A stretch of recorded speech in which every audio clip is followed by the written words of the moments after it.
All right. What's up, guys? Welcome to another R&R episode. Yeah, I'm here. Here you have Asa. And today we also have Amir, What's going on? Nick, Hello. and Annabelle. Black tux, white collar on. Yeah, buddy. You know, whenever we sign into the podcast, we all gives ourselves like names. It allows us to like. So I just wanted to share that with you guys. You might find them entertaining. My name is King Slut. That's my name for the episode today. Would you guys like to share your names? I am Banana Peddler.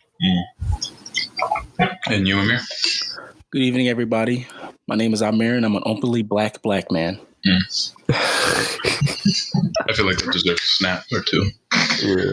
I'm very uncreative, and I didn't put a name on mine, so sorry. Yeah, but all right. You know, typical format. Let's get into the NBA. So, first game with James Harden and Kevin Durant. They look all right, man. Kevin Durant had 45 points. James Harden had a triple-double, scoring 32 points and 14 assists. Now, I will say they look good, but I was kind of hoping they'd win by way more than what they did. They played a lottery team, bro. Who they beat? Who are they playing? They beat Orlando with no Markelle Fultz and no Jonathan Isaac. They let Nikola Vucevic drop 32. And Terrence Ross dropped 23. Do people think, like, I mean, let's be honest, like, what defense do they have down low? They have no defense because DJ's washed now, which is weird because he's only 32. Yeah, I mean, I don't know. He didn't even play in the fourth quarter. They played him off the court. He played 24 minutes and had 5 rebounds. When did Tyson Chandler become washed? Like 3 years ago. How do you know? You don't know how old he was he? Because like the thing about that, I think it was when he got to Phoenix. When he got back to Phoenix. Did he ever go? He went back to Phoenix, didn't he? Yeah, when he went to Phoenix. Because there was like a short stretch where like he was still like it was New York, and then after New York, where'd he go? I forget. Wasn't he siloed on the Lakers for a little bit? Yeah, he was, and he was okay on the Lakers. He wasn't great, but he was okay. He was a rotation big man. Yeah. And then he didn't get no tick when he went to the Rockets. I only bring him up because his player or who he is as a player is kind of in a similar role to DeAndre Jordan. So I'm not sure, I'm not sure how long those type of players last. You know, those like run and jump centers that have like no offensive skill and only provide defense. Yeah. I mean, so they're going to play Jeff Green at the final all year? Maybe. I don't know. Houston? But Jeff Green's not that young either. I'm pretty sure he left Houston and stopped playing small ball 5. And he's about to play small ball 5 all year for the Brooklyn Nets. And he's back with James Harden. And Kevin. All they need is Russell back, and it'll just be like another Nets team. Oh my God! Yeah, Harden looked like a child that just got his way. He looked very happy. He looked very pleased with himself. He looked very happy, James. He was having a lot of fun. He was having a lot of fun playing with those guys. Their defense continues to be an issue. Like they barely beat Orlando. Orlando scored almost effortlessly without their best playmaker on the team. It was like close the whole game until like the last 3 minutes. Even then, they only won by single digits. Yeah. This might be the most top. Do you guys even consider them to be a super team? Oh yeah. I mean, they have 3 top 5 scorers in the league or top 10 scorers in the league. Yeah, but do you think their effectiveness will be similar to the past super teams we've seen, like the Miami Heat the Big 3 or the Golden State super team? Are they going to be as dominant as the 08 Celtics, Showtime Lakers, Birds, Celtics? I don't think so. They don't have the supporting cast those teams have. So no. I mean, you could literally only say it's a super team because it's so top heavy, but other than that, it's like, you know, it's pretty bare bones. Yeah, and they're so one dimensional in terms of his overall roster. Yeah, exactly. You know, so I can't say that, but brought up an interesting question. Who do you think are the top 5 offensive players in the league? Not just scorers, just offensive players. Can I go? Yeah, you can go. Anybody can go. Steph. Yeah. If you gotta go, if you had to go in order. I have to make an order. I just named like my top 5, no particular order. Okay, yeah, go ahead. Steph, top 5, no order. KD, Jokic, and probably I want to say Luka. Okay. This is offense only? This is offense only, yes. Bro, I'm putting Bradley Beal over LeBron, bro. This year? I was waiting for that. I was waiting for someone to say Bradley. I wasn't going to be the first person to say it. I wanted someone else to say it. He's like averaging 36 points per game. Yeah. I know they're not winning, but that's crazy scoring. You think that's going to keep up the rest of the season? We're like 12 games in. He did it last season. He averaged 30 points last year, not 36. I'm not just talking about and also facilitating, top 5. Like creating for your team. Hey, he doesn't do that better than any of the guys. If you're a top scorer, you got to be considered. Yeah, he's an honorable mention. Right. He's like maybe a top 10 offensive player in the league. Top 5, not even close. Gets no credit. He said honorable. He's not better than Dame. I didn't put Dame in the top 5. See, this is why he didn't get voted in the All-Star game last year. It's bullshit. Discrimination. Don't hate me because I'm telling you the truth. I mean, we all like Bradley Beal. He's such a cutie pie. He's not better than Damian Lillard. I'm sorry. It's because he's a young black man. I mean, the way Dame is performing this season, I'll put Bradley Beal above him. Bro, we're 12 games in. Bradley, how much playoff success does Bradley Beal even have? He's proven nothing. How much playoff success? More than Bradley Beal, I'll tell you that much. And how many times has he done that? More times than Bradley Beal has. Bradley Beal has literally won, if I recall correctly, one playoff series in his entire career. I'm pretty sure he's closer to 10 years in the league than he is 0 years in the league. So, how good are their teams? Do I care? I mean, that kind of matters. Okay, I can see. Yeah, you're right. But Dame is clearly the better player, bro. Like, that's not even comparable. Even when they won that playoff series, he wasn't the best player on his team. John Wall was still better than him. Mm-hmm. I mean, that's true. Because Bradley Beal didn't become arguably better than John Wall until like maybe 2 years ago. And it's not to say that I don't think Bradley Beal can average 30 on a good team, because I do believe he can. I don't think he's one of those guys who just empty stats where like he can't keep up his production in a winning situation. He's just, unfortunately for him, he's on a team with the guys who can't play defense, and he's also not a defensive player. But I mean, when I look at their entire bag, what they bring to the game, when I look at he's definitely a top 5 scorer in terms of just putting up points. But even, I don't know. I don't know if I can put him ahead of a lot of the guys I already named, because a lot of those guys have more responsibilities than just scoring. They literally are the entire offense for their team. And when you have that much responsibility on your back, you're not concerned with necessarily always putting up 30. You just got to make sure your offense is running correctly. His job is just to score, like a Kevin Durant type player. But Kevin Durant, right now, he's the best scorer in the league, so I got to put him top 5. You know what I mean? Mm-hmm. Yeah. No, I would say, my top 5 offensive players would definitely be, got to have Jokic on there. Got to have LeBron. Got to have Doncic. Got to have Harden too. I forgot Harden, yeah. And then like 5th, I think the 5th one's kind of like up in the air, but I'll go with Durant. If I had to take anyone off my list, it would be Jokic, though. Jokic?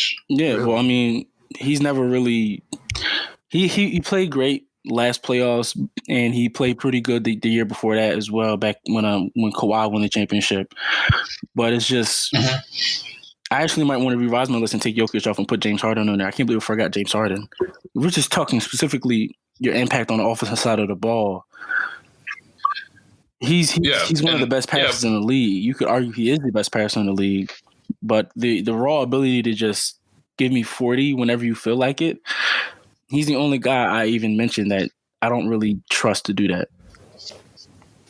Yeah, honestly, I think Jokic, if he's really trying to score, like he could probably maybe get you like 25 every night. Like if that was his focus. that was his focus, probably like 25, 30. But the thing is, if you include his passing and like, I don't know, you just work that dude to the ground, he could probably give you 30 because like the thing about his passing is that it opens up shots for him so much. Because like you can't double team him, and the dude's a great post scorer. Mm-hmm. So like you kind of just left to, let him abuse whoever's down low in the paint. And the dude, go ahead. No, go ahead. I'll say it when I say mine. I was just gonna say that I know this is kind of unfair to point out, but the fact that Jokic is able to score on players like Anthony Davis, like who are some of the best defenders, like the center position is the most important position on defense, and the fact that he's able to like score on him like the way he does, like it's kind of impressive. But yeah, I could definitely see someone putting Harden over him for sure. Yeah. All right, I'll say my 5. One is gonna be LeBron. Mm-hmm. 2 is gonna be Jokic. 2 is Durant. 3 is Jokic. 4 is Harden, and 5 is Steph. And what I was gonna say was, Jokic is like, if he has like a 25 and 12 assist game, to me that's like a Kevin Durant's like his last game, like 45 points. Like, you don't even know it adds up to like 40 something. That's more than 40 something. 25 and 12 assists. That's almost damn near I'm saying basically at least. Yeah. And I'm like threes, twos, yeah. I'm saying when he has those games, it's like when Kevin Durant has like when he had like 45 the day before. It's like you don't really notice it. It's just in the flow of the offense. Like he's not getting his touches. It just kind of happens. I feel like we're underrating stuff like on offense though. He's in my 5. I like think about like overall when you're talking about how good a player is offensively, taking into account their overall impact on the offensive side of the ball. Steph Curry being the best off-ball player in the league has to, that has to put him up a little bit higher. You take that into consideration, like the amount of attention he forces and the different ways he stretches and bends the defense. Like you have to, the way when people are setting off-ball picks, you have to switch all of a sudden. And players, how quickly that can confuse defenses and getting defenses out of position and getting guys ready for open looks in the corner or cutters or something like that. I think we might be forgetting. I mean, 2016 wasn't that long ago. And outside of Steph, he was like literally the only guy on that team that could create his own shot. And that team won 73 games, right? Yeah. Like I don't see anyone in the league besides maybe like Bron or KD at any point having the impact on offense that Steph does. Why do we think that Steph's respect has fallen off? Because it has. It's fallen off like severely. I think it's just because this season. He's not even doing bad this season. It was started when KD went to the Warriors and Steph wasn't the best player on the team anymore. But it's worth mentioning that the person who's better than him is literally Kevin Durant, so it's not really an indictment on him. I think on top of that, Steph's style of play doesn't really lend himself to raising a floor. He's not a guy who's going to drag bums to greatness. And to be fair, there's not a lot of guys that could make this team competitive. Like maybe like prime LeBron can make this team competitive. Prime MJ can make this team competitive. I'm having a hard time thinking of anyone else who could possibly drag this team to the playoffs. Like throughout all NBA history, we've seen great players be on terrible teams, and we see how that shit goes. Even Kobe couldn't drag bums to the playoffs. You know what I mean? Like, and people always bring up shit like when Harden took a bunch of no names to the playoffs, or when Russell Westbrook did it when he won his MVP. But one thing that's not mentioned enough is the fact that those teams, while Harden and Russell carried them offensively, those guys had top 10 defenses they were playing with. This team can't defend anybody. Mm-hmm. Russell Westbrook's team was ranked like 8th in defense. Might have been higher than that. But I know James Harden's team was ranked like 9th or something like that. So if he can't, it's hard to make 100, 105 points enough to beat a team if everyone's dropping 120 on you. You know what I mean? Mm-hmm. Yeah. Did anyone mention Giannis or Joel? Are they in the offensively? No. I don't think so. Just for like pure offensive, like what they bring to offense. No, but those players they bring a little bit of not a little bit. They bring a lot of everything else. And those guys have holes in their games. Those other guys we listed didn't have offensive holes in their game. Like Giannis, ball handling, shot creating, can't shoot. Joel Embiid. He's not a real floor spacer, and he struggles big time passing out of double teams. He's not a very good playmaker, and so in the playoffs, those weaknesses are used against him. It's kind of hard to put a guy in the top 5 offensive players when your offensive abilities become liabilities in the playoffs.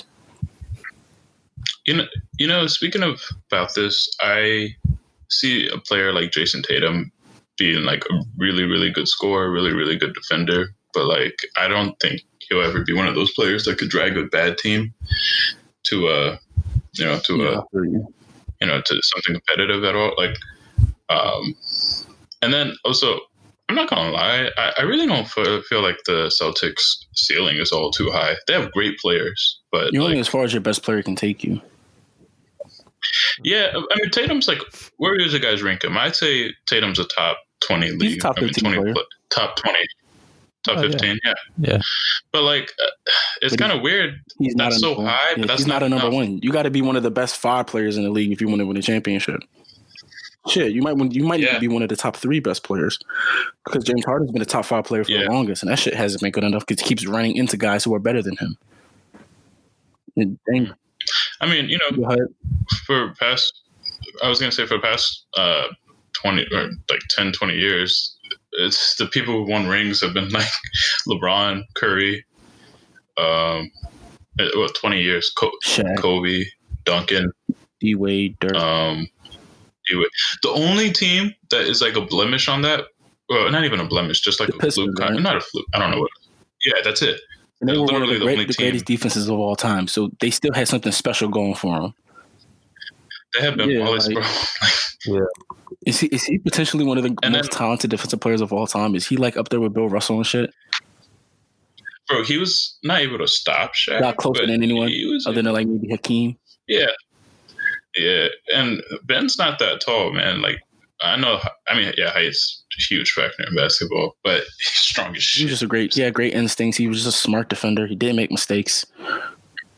Yeah. And then they had a great point guard in Chauncey Billups. I mean, he's not going to give you like 25 points. Yeah, he gave you 16 points, and like 12 of them were in the fourth quarter. He's very clutch.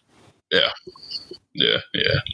And then Rip Hamilton, dude, he'll give you 20 points, but it'll be super efficient. It'll be all mid-range jumpers. Back to Tatum, I also think another problem with him is sometimes, you ever notice, like sometimes he just stops being assertive.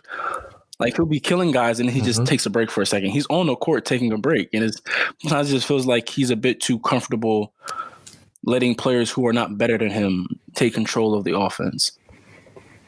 Yeah, like he's definitely been letting Jaylen Brown do more this season, even though he's definitely not better wrong with Jaylen Brown taking shots, but it's just it doesn't feel like you're maximizing the talent when Jason Tatum is just standing there being a spot up shooter. Like there has to be some way where these guys can be working off of each other. I don't feel like there should never be a Boston Celtics possession where Jason Tatum does not touch the ball. You know what I mean? Yeah. Mm-hmm. So you saying less shots for Brad Wanamaker? He's not even on there anymore. No. Oh, he's not? Oh, never mind. He's on the Warriors. Oh, damn.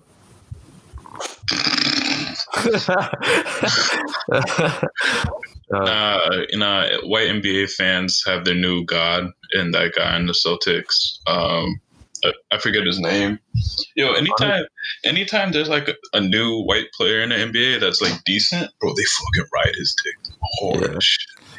Yeah. Like when Tyler Hero first popped off, like, bro, people would not shut up about him. As the resident white of this podcast, I can concur with that. The whites really, they went for Hero. It's weird how fast he became overrated. Yeah. And it sucks because he's actually a very promising young player.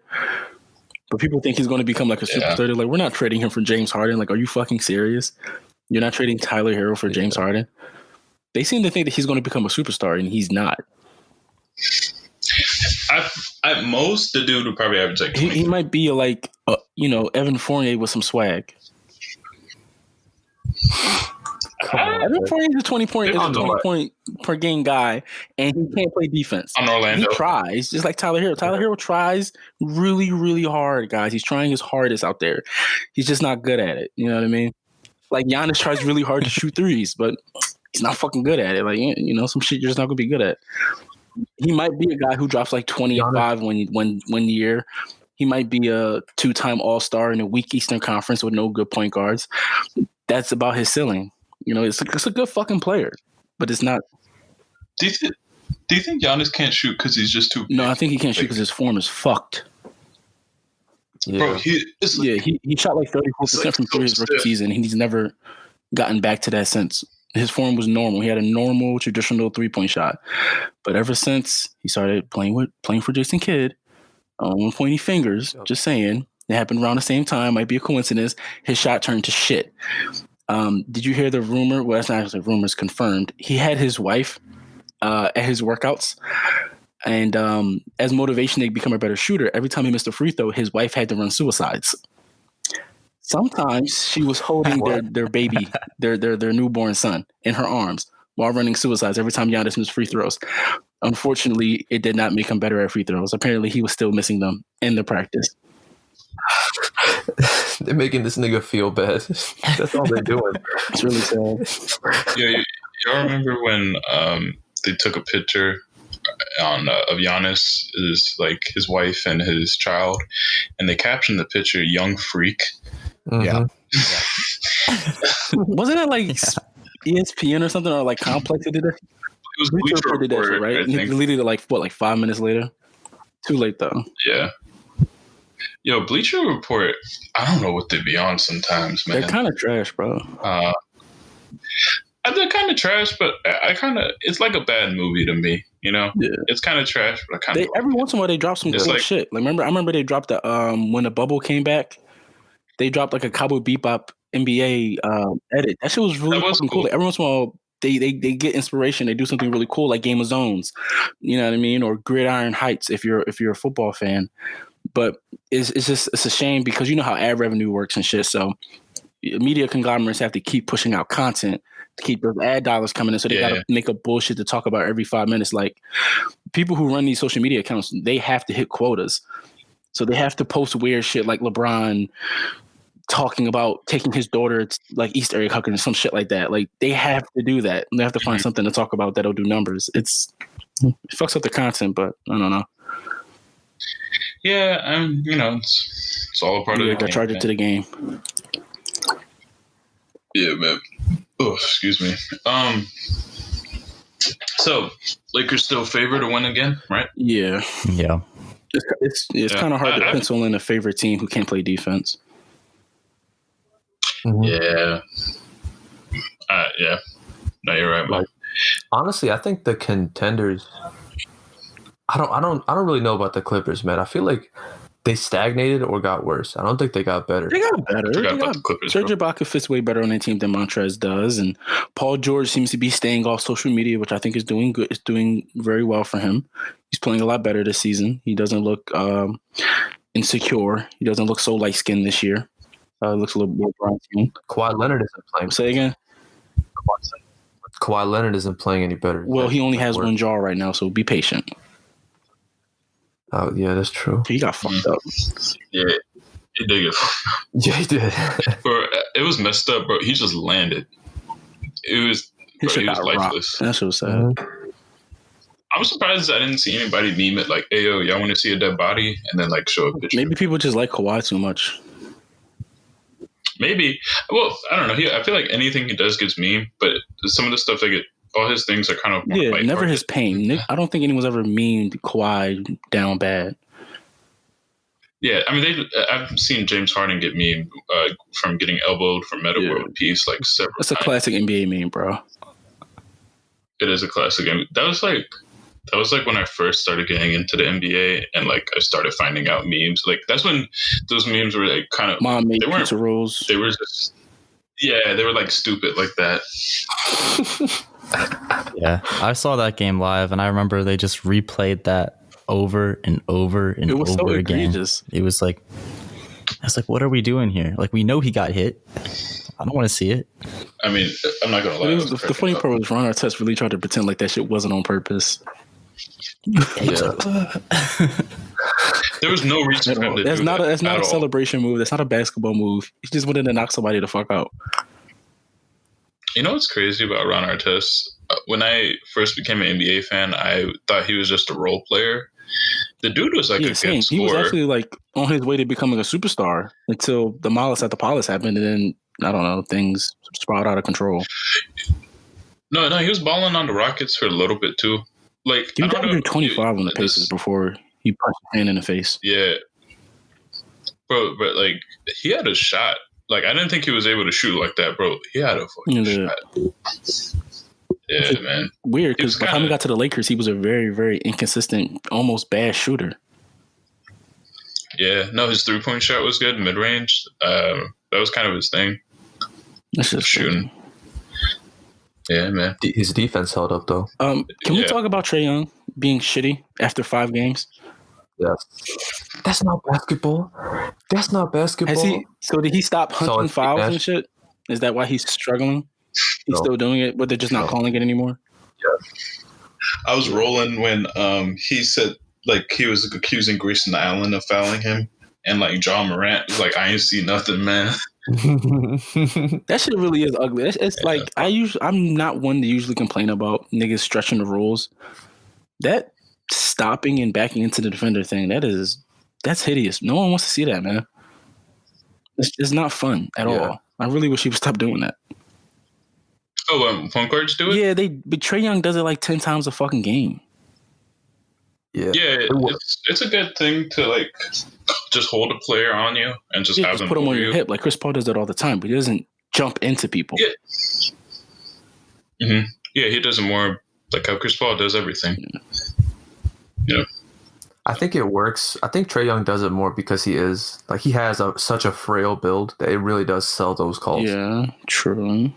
He can. I think it's just, I mean, listen, it works. I guess he's trying to win basketball games, but that's not appealing to a fan. Not really interested in turning into Hawks games if I'm going to be watching 40 minutes of that. Mm-hmm. Do you think he felt hurt when Steve Nash was complaining about that? Like, because he was saying, he's like, that's not a basketball move. He's like, you don't just. And that's like his hero when he was a kid. And like when he said it, exactly. Trae Young was literally looking over to the sideline the whole time, and because there's no fans, you can hear everything that everyone's saying. Like I forget what player said it. I think it might have been Dame. When you're on one side of the court, you can hear the bench on the other side of the court having a normal conversation. They're not even like yelling or anything. You can hear everything in there, and I think but in the bubble, they pumped in crowd noise, and you couldn't hear everything. But here it's like really weird. So he definitely heard Steve Nash say that shit. I think it hurt his little itty bitty feelings.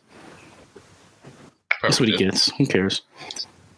I think most NBA, honestly, I think a lot of NBA players have like fragile egos. I don't think all of them are like Paul George level or Paul Pierce level. Well, Paul Pierce actually is not fragile. He's just irrational. He is irrational. You cannot shake his confidence at all. Yeah. That man believes he is literally God. He thinks he's like one of the best players ever, which he's one of the best top players 50, ever, but he's not like top 30. He has no GOAT case or anything. Yeah. He legitimately thinks he's better than Kobe and LeBron. Like I don't know if he said it on live, but he believes that shit. He does. Yeah. Yeah, no, he thought he was better than Dwayne Wade. Yeah. He said that shit. He felt comfortable saying that shit. Mm-hmm. He said he was a better wing shooter than Klay Thompson. Didn't he say I see myself in Klay Thompson? Some shit like that? Yeah. Yeah. They didn't even play alike at all. Mm. I'm not gonna lie. Like, I actually really like watching Paul Pierce highlights. Dude was nice, but like, yeah. His game was kind of weird though. He was the black Luka Doncic. Oh. It wasn't like that. It was more like, imagine like Carmelo, just like less physical and less, just less physical, less athletic. Well, he kind of scores the same way. They're both slow and big-bodied. Yeah, but Luka, it's like threes, floaters. Luka's really just at the rim because he can't shoot for shit. But Paul Pierce it's weird that Paul is it weird? It feels weird saying Paul Pierce is a better shooter than Luka, but he is. Because he would take more. Whenever he would shoot threes, it was more set. It wasn't like pull up threes. Like he shot mostly pull up in the mid range, but even then, he's clearly a far better shooter all around than Luka is. Yeah. No. His mid range shot was nice. I mean, that's how he got most of. That's how he was bullying LeBron when he was a kid. Mm-hmm. I hate his jumpers sometimes, bro, because that shit looks so ugly. It is. He always did the same thing. He would like kind of get low, do a few dribbles, go right to the free throw line, and then fade away.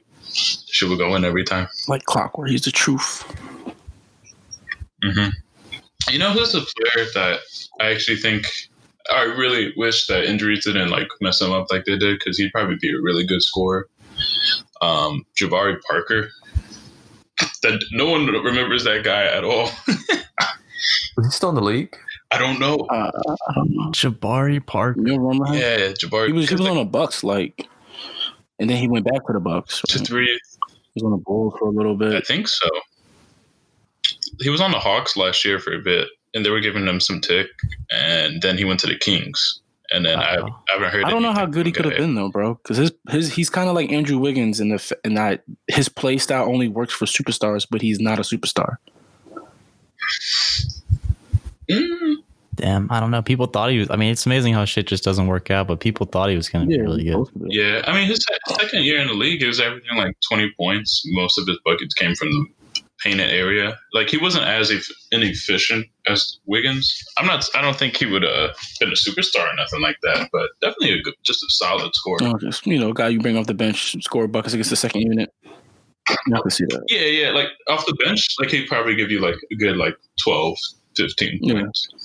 But the only thing about him that really kicked him out the league right now, defense. He's always out of shape. Mm-hmm. Yeah. If you're not a defender and you can't shoot threes, it's rough on a spot in this league. Yo, but the thing is, he has a good mid-range jumper, so I don't know why you can't shoot threes.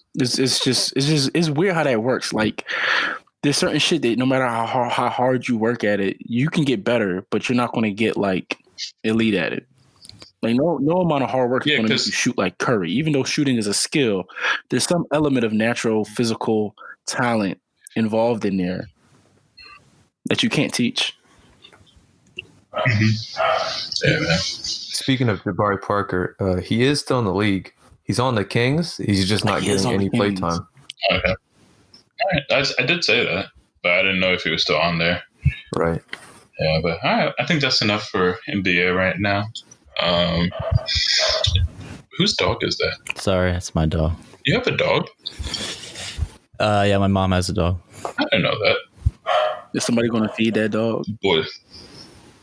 Now he's trying to go outside. Boy. Jesus Christ. Yeah. Are you gonna beat that dog like Asa beat Rio? I'm gonna take the high ground or the. Yeah. That dog is so disrespectful. Yeah. Brioche is here, by the way. He's just not in the room. He's in the basement. You named the dog's name your side. Bread? No, he's. You didn't know that was his name? I didn't know that. The dog's name is Brioche. Yeah, his name is Brioche. He's named after bread. He's in the basement with Gabe. I don't know what they're doing. But you just gave me an idea. I'm gonna name my dog Pumpernickel. Pumpernickel sounds like a slur. You know what's the thing about pumpernickel? If you eat that bread and you get drug tested, they might say that you were smoking weed. Weed? Really? There's some type of chemical in it. It's like, I guess it's similar to THC. I thought you were about to say alcohol or something because of the yeast. No, it's I don't know what it is about. Pumpernickel's nasty, by the way. I don't like pumpernickel. I never had it before. I don't even know what that shit is. I was it's just a bread that people use. I had bagel bread like that one time, and I was like, this shit is sour. But yeah, I was watching Shazam earlier. It's not too bad. I'm not finished that thing yet, but it's okay. Shazam? Yeah. It was a DC movie that came out like a year or two ago. Oh, okay. And like it just kind of had me thinking, like, as far as DC's content, their TV shows and movies or TV shows and stuff like that, it's all right. But I don't know why their movies are always so shit. Like I didn't watch Wonder Woman. I have no plans on watching Wonder Woman.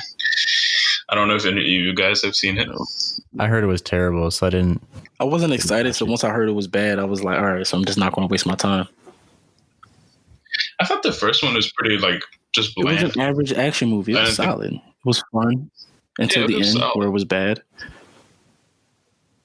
Yeah, but then what did she fight at the end? Did she fight some guy? The god of war, I think. Yeah, she was fighting Ares, and Ares was like controlling the Nazis to make them fight each other. But it was all right. So the way the movie set it up, it was it seemed like they were about to do something really cool, where like Ares was only basically like the gods work indirectly through humans, so they don't force you to do things. They kind of just like, let's say I wanted to kill you, right? Ares is not going to control me, make me kill you. He's just going to put a gun in front of me. Now it's like I didn't have the opportunity, now I had the chance, and I'm going to go do what I already wanted to do, right? But then they just like, no, actually, Ares was the guy the whole time. He wasn't like controlling behind the scenes, which kind of would have been cool. He just was the Nazis the whole time. And then they had a big dumb CGI fight. Which really sucked. But yeah. Yeah, no, I just heard that they had the same type of character that Jamie Foxx was in Spider-Man 2. Yeah, it was Cheetah. They said that she was kind of in the same mold. And I was like, you know what? I already saw Electro was whack ass. I don't want to see. She was basically around just for a little bit to extend the runtime. No, she was kind of like this nerdy character that like her job didn't appreciate her. Was she like the main villain though, or was she just something that was just there to extend the runtime? She was just there to have an action scene. Yeah, the exact same role. Didn't have to be in the movie at all. Yeah. Didn't have to. No. Because the main thing or main villain was the stone. There was like a stone. It granted you wishes. The villain was a stone. It was so the villain, right, was this guy. He had this stone. I think his name was Maxwell Powers or something like that. And he became the stone, and he was able to grant people wishes and stuff. So like that was the main plot. Sounds shitty. I heard people that were asking for a Wonder Woman Cheetah lesbian relationship because they looked at each other and they thought it was kind of cute for a second. They said ship. I don't know. Hey, Wasn't really looking forward to that. Have any of you watched WandaVision? No, I haven't watched it. I've heard good things about it so far. My mom watched it. She didn't like it. What? Oh no, I've heard mostly bad things and like a few good things. Yeah. I tried watching it. I only got I got towards the end, but I didn't finish it because I got bored. I think the people that I'm around who aren't my friends, just like bad content. So I don't know. I get that there's clearly something else going on. Like they're not going to give us a full season of just bad 50s sitcom. Like there's some like extra Wanda Maximoff creating an alternate dimension type shit going on, and she's like basically very similar to House of M type shit. For those who don't know, Scarlet Witch said no more mutants and created a whole world where everything was different and there were like no mutants or weird shit like that. But it's just there's only like 40 something. It's hard to really be interested in sitting through a show when it's just not fun to watch. I'm not enjoying 50 sitcom with superpowers. That's not an interesting concept to me. I'm sorry. It's very fucking boring. Not interesting at all. I think I'd rather watch Falcon and Winter Soldier, and I'm not going to watch that show. So I think you already know how I feel about WandaVision at this point. So no.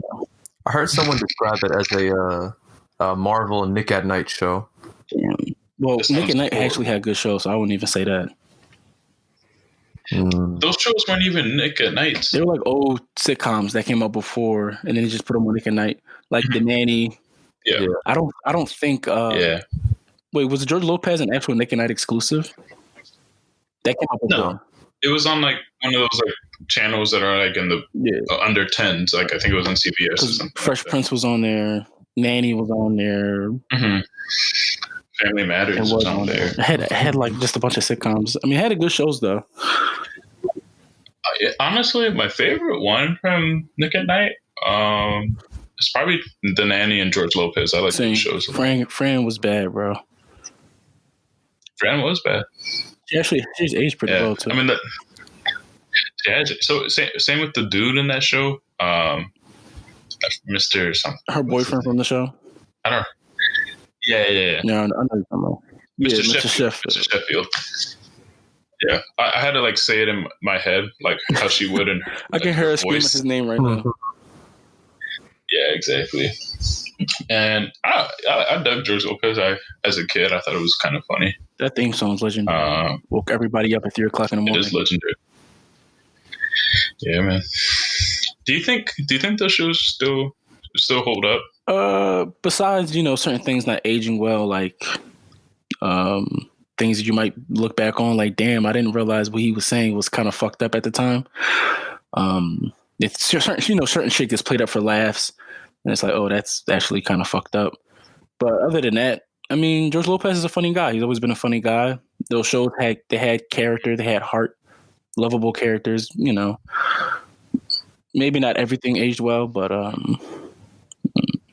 well enough, I guess. Yeah. Well enough. Yeah. Okay. I think that show is better than his stand-up. Yeah. I've never watched the stand-up. Yeah, me neither. It's very corny. You know who's stand-up I was listening to yesterday, and I was like, oh, this is actually entertaining. I wasn't like crying laughing, but pretty entertaining was Tom Segura. I thought his stand-up was actually pretty okay. Huh? It's just kind of fat. Yeah, it's kind of fat. He has a beard. He's like has a really low cut, kind of like Nick. He's a white guy.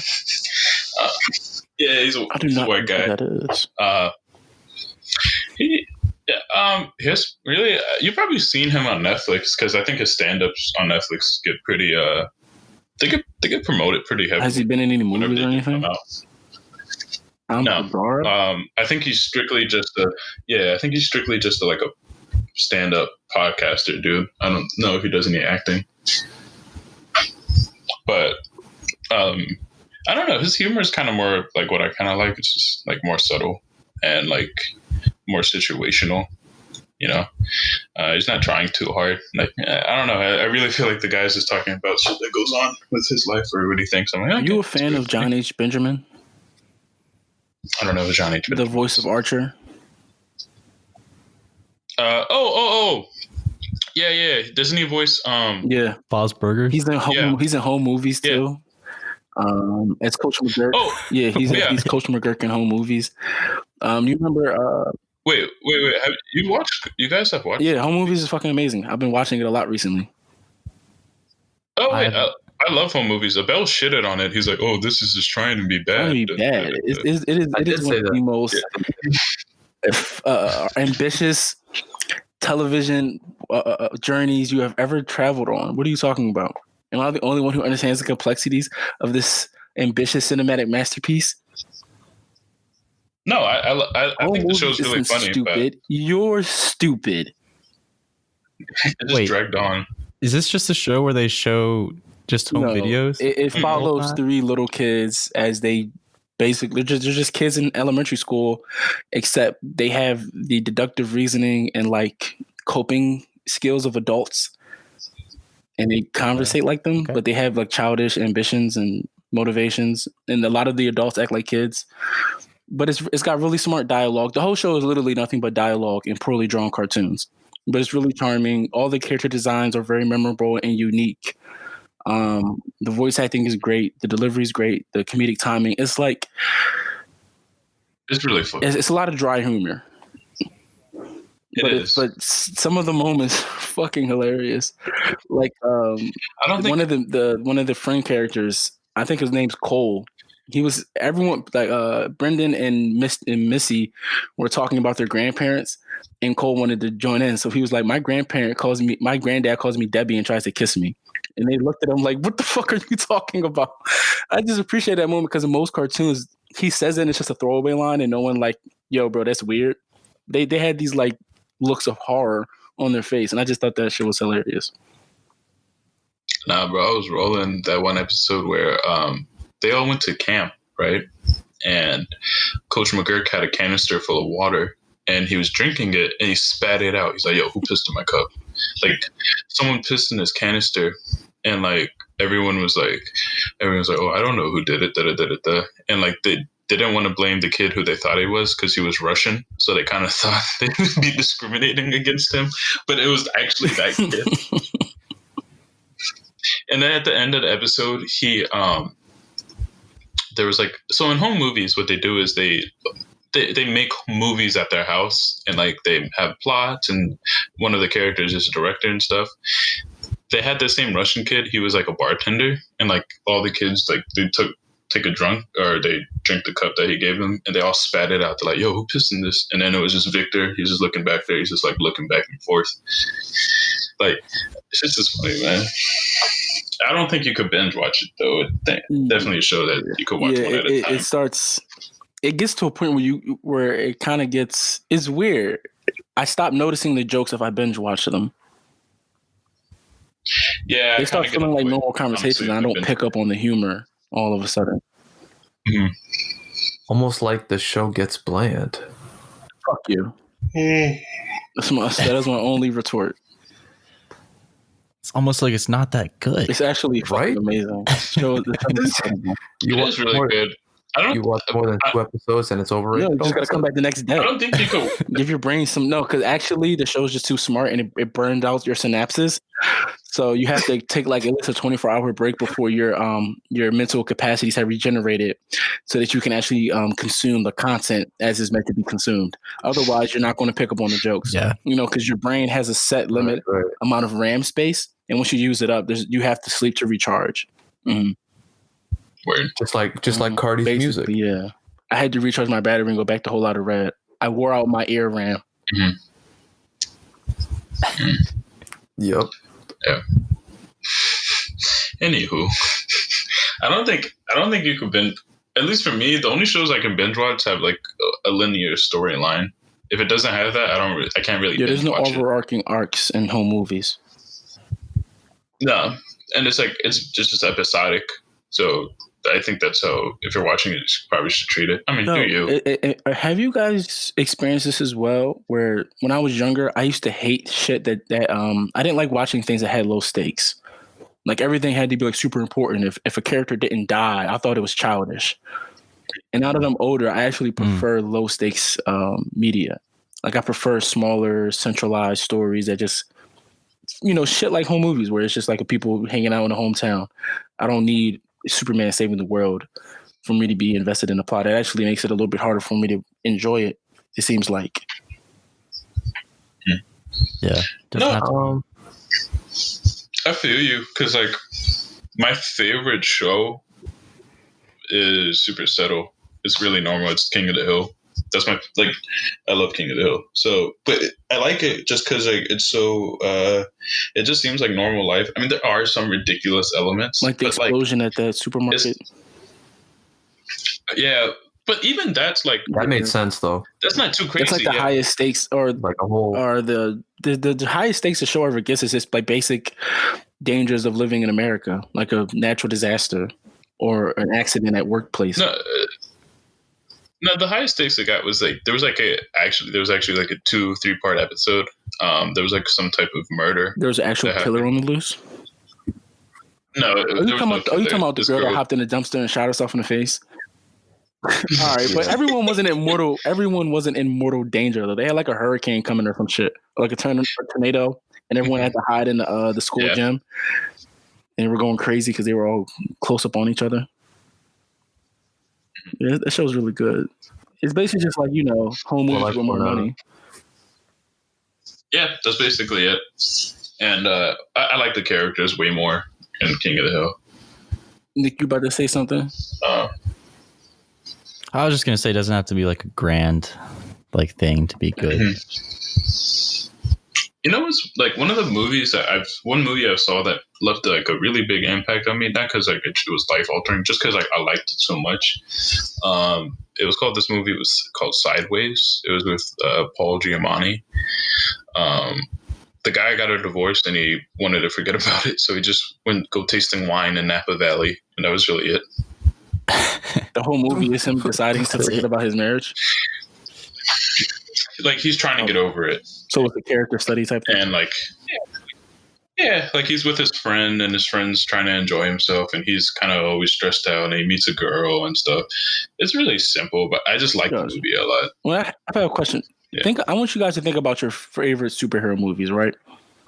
Just let something come into your head. Is it low stakes? Is it small scale, like focus on one hero, or is it large scale? No, it's large. My shit's small scale. But for me, it's like my taste is like kind of confusing. When I was a kid, I used to like things that made no sense. Like one of my favorite shows was Coconut Fred, and that shit is just like, I don't know, a nigga was like looking at fruit and he just did the crack and he was like, yeah, okay, I'm gonna put all these fruits on an island and they all talk and they're all crazy and yeah, and like, I don't know. Looking back at the show, it makes no sense, and like it kind of makes me angry when I watch it. But I used to love it as a kid. Watch this? I don't know. Yeah. I was like, what show are you talking about? I looked it up. I remember the artwork, and I remember as a kid, I knew that shit was annoying. You watched this shit? Yeah. I watched it. I loved it. I mean, Camp Lazlo was kind of long, but Camp Lazlo was like actually good. See, I liked Camp Lazlo, but for me, it was almost too simple. I needed something like this is like a bad trip. Bizarre. The main character is terrifying. I know.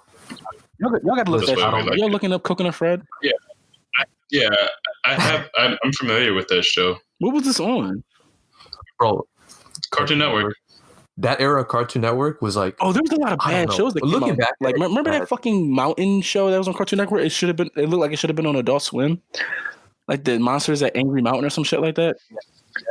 Yes. What the fuck is that shit, man? Yeah. I gave it a chance. I was like, this is horrible. This is terrifying, and I don't like it. That was when Cartoon Network was trying to revitalize their cartoons. They found a couple of gems during that era, though. The Adventure Time, Gumball, regular show. Symbiotic show. What'd you say, Bo? Symbiotic shows that actually made them money. Not just good shows. They didn't make any fucking money. Okay, all right. Yeah, but I'm so mad because like they actually came out with really good like they were like. It should have been on Adult Swim. That's what Symbiotic. What with Symbiotic? It would have crushed on Adult Swim.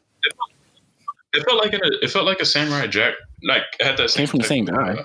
It came from Gendy. Oh, okay. That's why.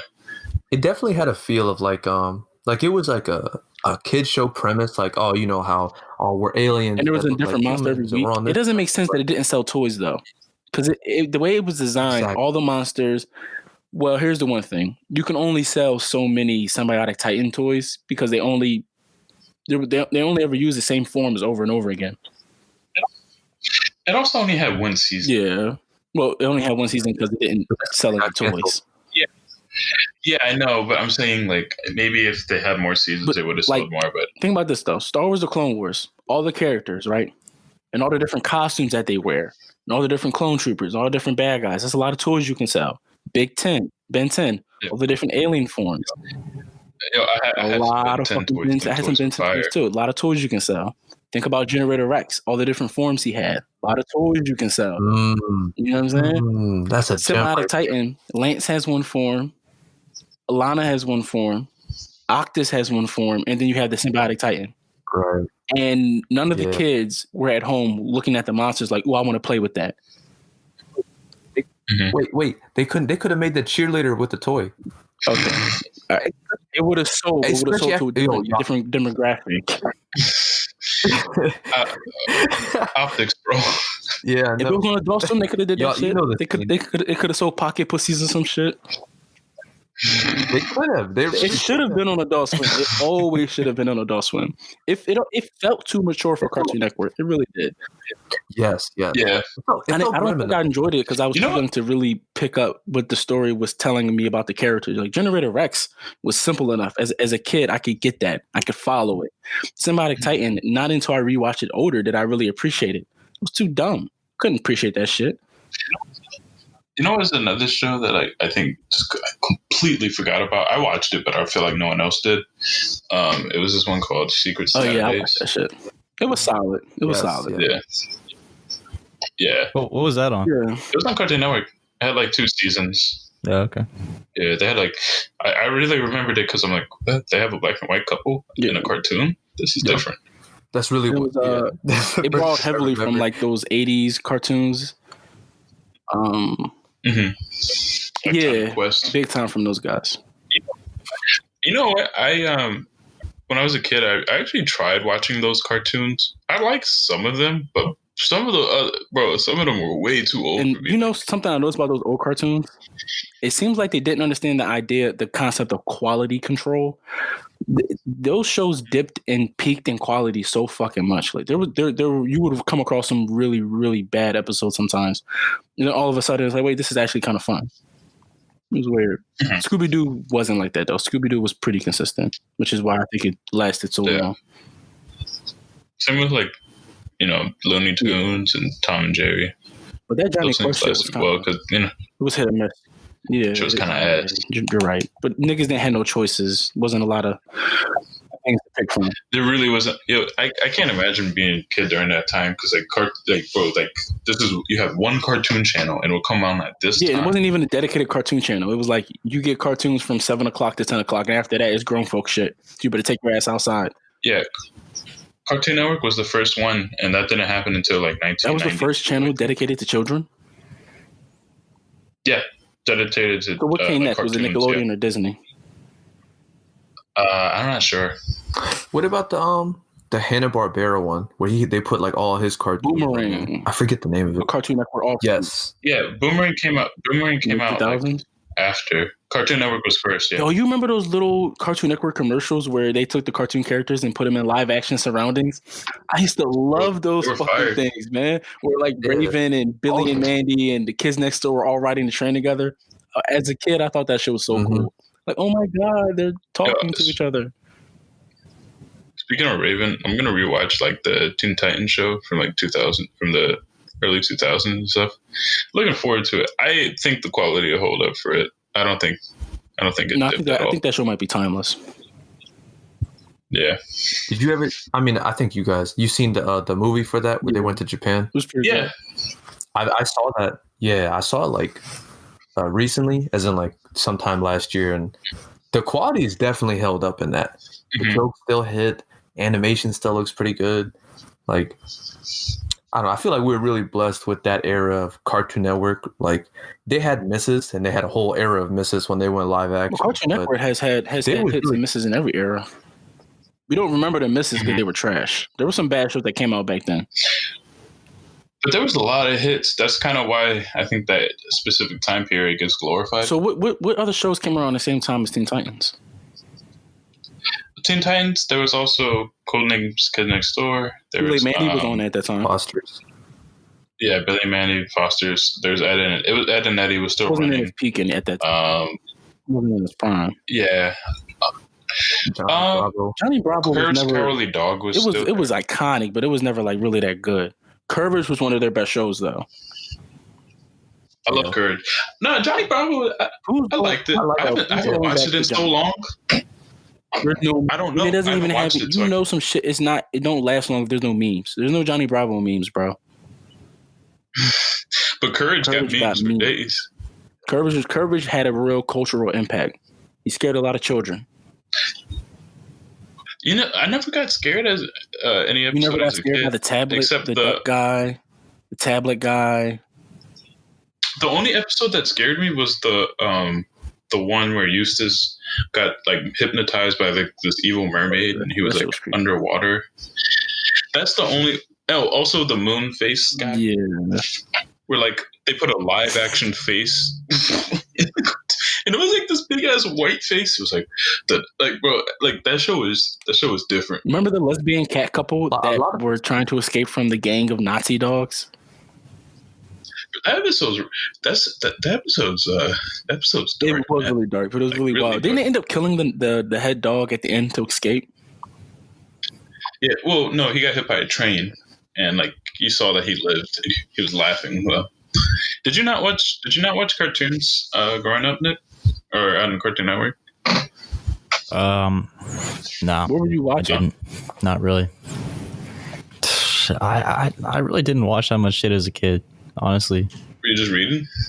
No, I was just outside. Damn, shit on us. Damn. Oh. All right, flex it. Damn, you're healthy, bro. I legitimately like. I was outside getting bitches, bro. That's what it is. I wasn't watching any fucking cartoons. No, my parents were just like, we don't want you here. And they kicked you out. Leave. The first time my parents did that shit, they brought me right back in because I thought I was throwing rocks at a beehive. They just brought me back in the house. Like, stop throwing rocks at the neighbor's house. I was like, I wasn't throwing rocks at the neighbor's house, throwing rocks at a beehive. They were like, you understand how that's worse. And then they just brought me back inside, and I got grounded. So there you go. Back to the cartoons. Yep. Yeah, no, my parents didn't do that to me until I was like 11. I was getting kind of chubby. They're like, go play basketball with your brother. Okay. But once I started playing ball, I was outside all the time. Yeah. I wasn't really inside a lot, like at all. Nah, I was like, I don't know. Like, I was just always playing basketball or riding my bike.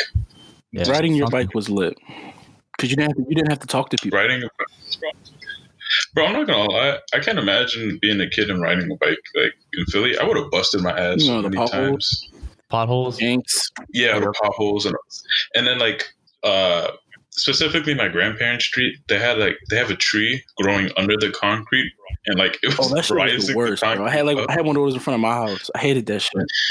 Man, so like I know I would have got hurt riding my bike around here. I definitely tripped a bunch of times on that damn tree. There's a lot of trees in Philly like that uproot to cement. It's fucking annoying, man. Yo, you know those ripstick scooters? Like ripstick. I used to have one of those. Shit you twerk your ass to go fast. Yeah. But the scooter version? There's a scooter version? Yes, there was. I had those, and like I used to love riding it down like the hill by my house, by like Cobbs Creek, and I had to stop because during the fall season, twigs would just fall down from the trees, and they were thick enough to where the wheel could not run over it and not just tumble and fall down. So like, yeah, I had to stop, man. I was getting too many fucking bruises. Oh, I remember, bro, the worst accident I had, like riding a bike I was riding a scooter down a hill, and my grandma, she lived in Virginia, so you know those hills are high as hell. I went down, bro. I just fell off my scooter, and I was like, it was all palms and knees, bro. I was going down. I went down for like maybe a yard or something, bro. Like I got up, bro. My palms all blood, knees all blood. It was bad. Yeah. I was stuck in the crib watching Batman Brave and the Bold. Yeah, I remember that shit. That shit was fire, man. Yo, Batman Brave and the Bold was wacky as fuck. But I don't want to go back. It had no type of overarching story, but it was fun. No, it was so cool. That's why I love DC. They had so many characters that I liked. Oh yeah, their shows do a great job exploring a little too, for sure. Mm-hmm. Yeah, man. But if we're talking about bike accidents, apparently I don't remember it because I was too young, or maybe because I suffered a concussion. I'm not sure. I was riding a bike and I fell off in the alley behind my house, and I scraped all the skin off my forehead. And they had to apply Vaseline and like bandages to my head for like weeks for the skin to grow back. You can't tell that I scraped literally all the fucking skin off my forehead, but apparently I did. My mom was terrified. Yeah, I got lucky. I went over the handlebars with like one time going down a hill. And wow. I don't know. I put my hands out. I put my arms out, and I got lucky. I guess I was fine. I fucked up my Achilles. That's about it. But oh wow, Kobe. Yeah. No head. Have you ever nearly committed suicide unknowingly as a child?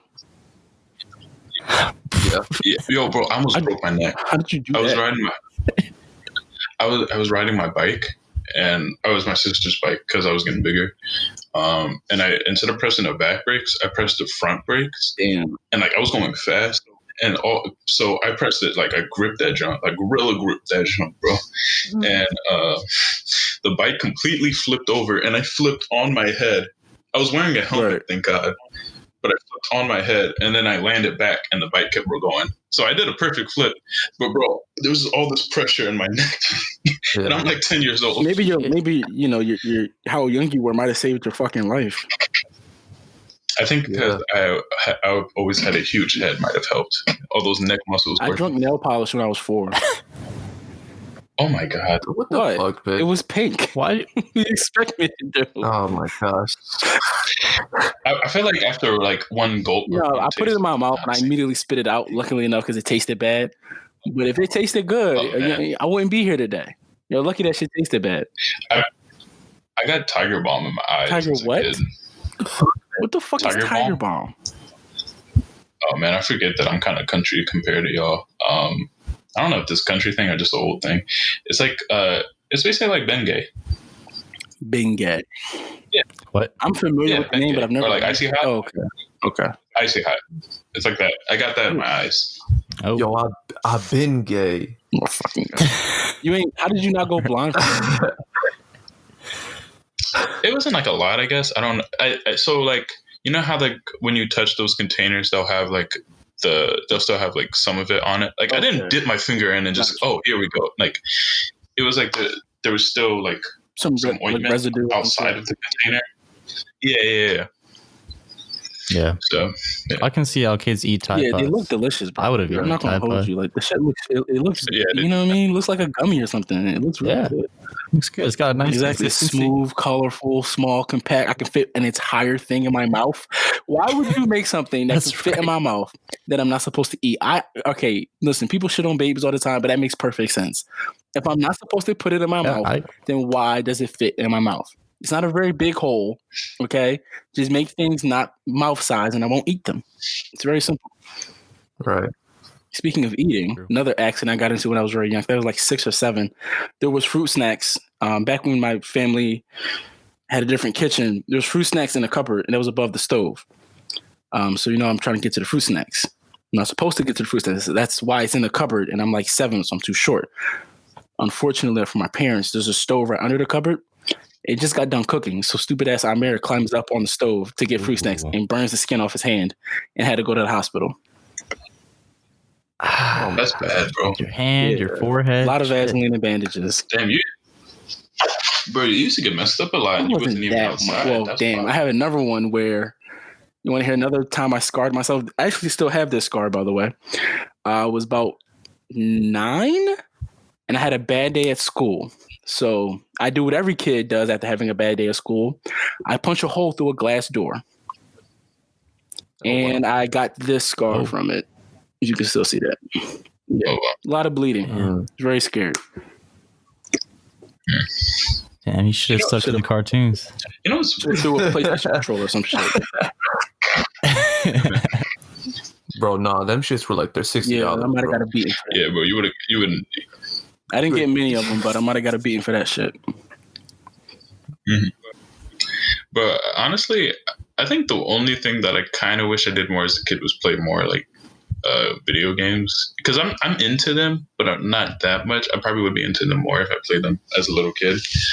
I had a portable, I had like a DS or whatever, but I feel like if I had like a PS1 or PS2, I like would have been on that shit all the time. Playing video games as a kid was a magical experience, but looking back, kind of sad. You would get, because you're a child, you have a job, right? You have no money.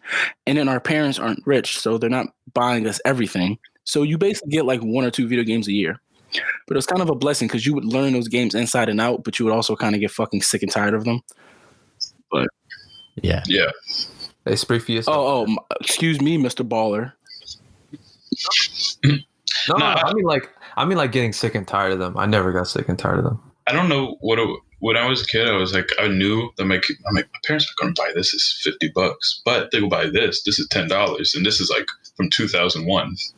So like that was like my strategy with like when I was a kid and like getting games. So I probably would have been playing a bunch of old. You would have been solid because at the end of the day, you're just trying to see if the game is fun, not if it looks realistic. Honestly, I mean the most popular game in the world is Fortnite, and it looks like it's from like 2008 or some shit. Mm-hmm. Right. I was a weird kid. I guess I didn't play any video games, and I didn't watch any cartoons. Figures? So he played with himself. Oh, shut the fuck up! Always too easy.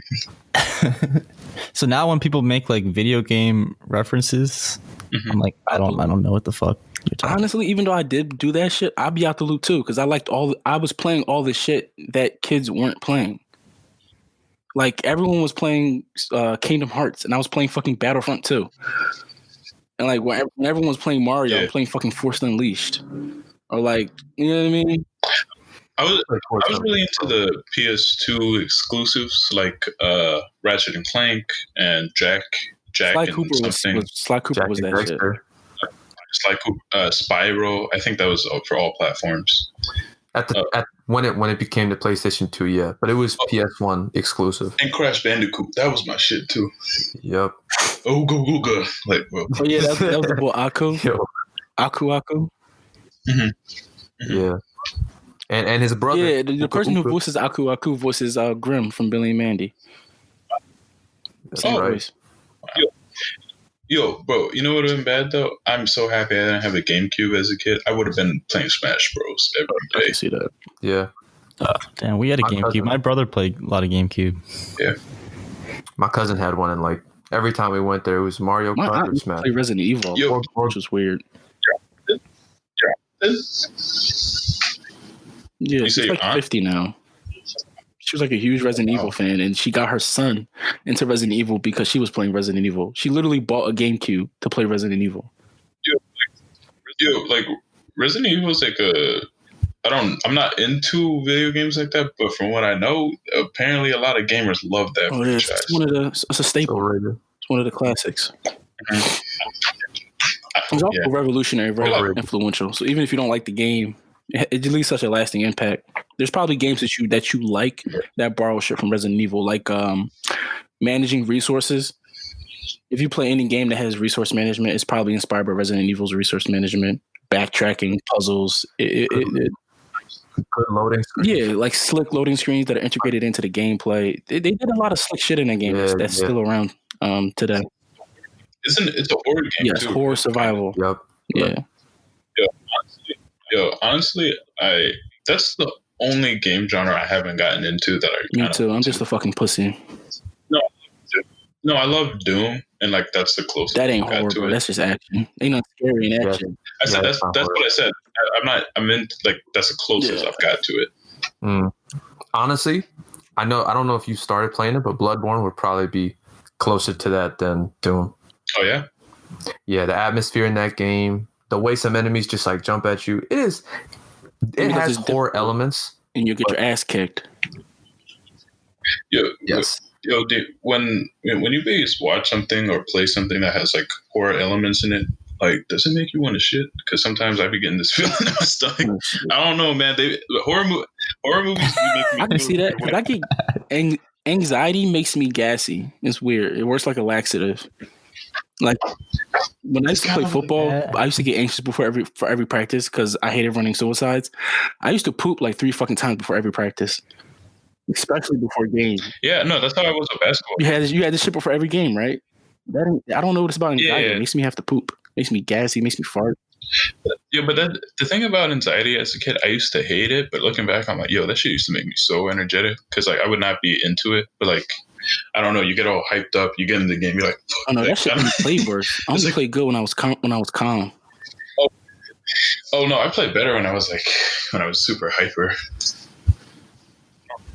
Yeah, I don't know why. Different motivations, different people. Yeah, I guess so.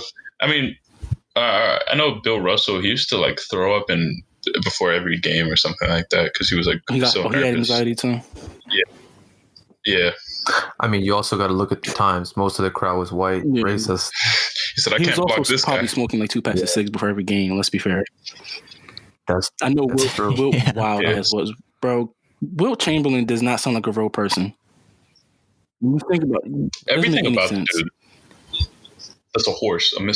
He's a unicorn. Didn't he have sex with like 10,000 women or some shit? I'm pretty sure he's lying. It's probably closer to 1,000. But the fact that he sticks by it and he swore by it while he was still here, even as he got old. I believe him.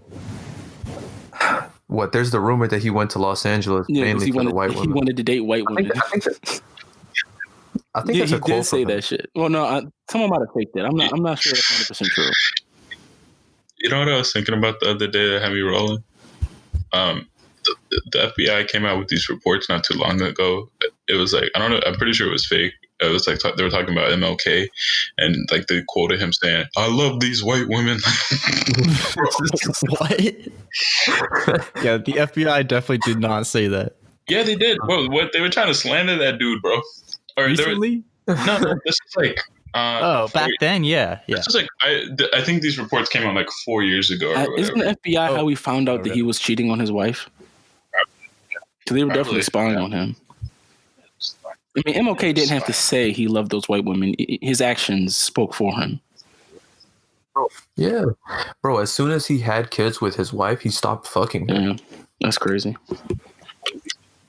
It'd be like that. What are these random MLK facts? He was a legendary man that lived a legendary life. I'm not gonna lie, like I may not know a lot about certain figures, but I always find some weird shit about them. Everyone has weird, because it's weird to know that historical figures are like, people. Hey, all my heroes are cornballs. That's right. You never want to meet. That's facts, bro. Everyone I fucked with as a kid is really a cornball now. Yeah. Especially J. Cole. Yeah, honestly, not even as a kid, just like even in high school. I guess you could still say kid, but like LeBron's a fucking cornball. Even in high school, I used to think Obama was cool. Then I found out he was killing children. That sucked. He's okay with murder. Jesus Christ. He's like, everybody else did it.